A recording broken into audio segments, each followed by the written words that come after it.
Smart legal smart দেশ বঙ্গবন্ধুর বাংলাদেশ এই প্রতিপাদ্যকে সামনে রেখে নওগাঁয় জাতীয় আইন সহায়তা দিবস 2024 পালিত হয়েছে। নওগাঁ জেলা লিগ্যাল এইডের আয়োজনে লিগ্যাল এইডের চেয়ারম্যান নওগাঁ সিনিয়র জেলা দায়রা জজ আবু শামীম আজাদের সভাপতিত্বে রবিবার সকাল 9টায় জজ কোর্ট প্রাঙ্গণ থেকে র্যালি বের হয়ে শহরের বিভিন্ন রাস্তা প্রদক্ষিণ করে জজ কোর্টে এসে শেষ হয়। এ সময় লিগ্যাল এইড আইন সহায়তার উপরে আলোচনা সভা অনুষ্ঠিত হয়। স্বাগত জানাচ্ছি নির্বাচিত প্যানেল আইনজীবী জনাব মোহাম্মদ আব্দুস সালাম।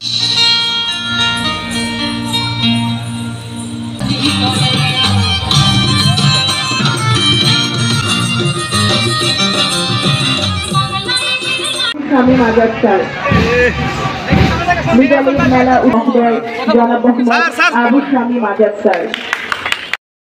খুবই গরিব মানুষ, পরিবার থেকে ঠিকমতো খোঁজখবর নেয় না, তো আইনজীবী ধরা ছিল। সম্ভবত ডেট ইউজ হওয়ার কারণে সে তার কাস্টডি হয়।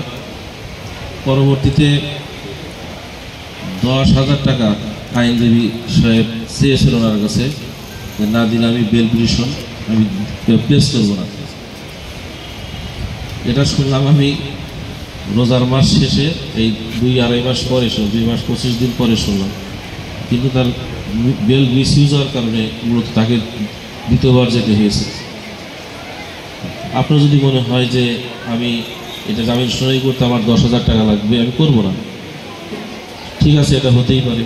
যেমন আমাদের অনেককে আমরা চিনি, এখান থেকে নাম বলবো না, তাদের রেট বেশি, এটা তাদের অধিকার। আমি এই টাকা নয় আমি মামলা করি না। আপনি বলতে পারেন এই স্বাধীনতা আপনাকে দিয়েছে আপনার পেশা। তো এতটুকু শুধু অনুরোধ, আর কিছুই বলবো না। আমাদের নেতৃবৃন্দ এখানে আছেন আইনজীবী সমিতি, এটা অবশ্য বলতে পারতেন, বাবা তুমি লিগ্যাল এইডের মাধ্যমে তোমার জামিনের দরখাস্তের একটা ব্যবস্থা করো, এতটুকু হয়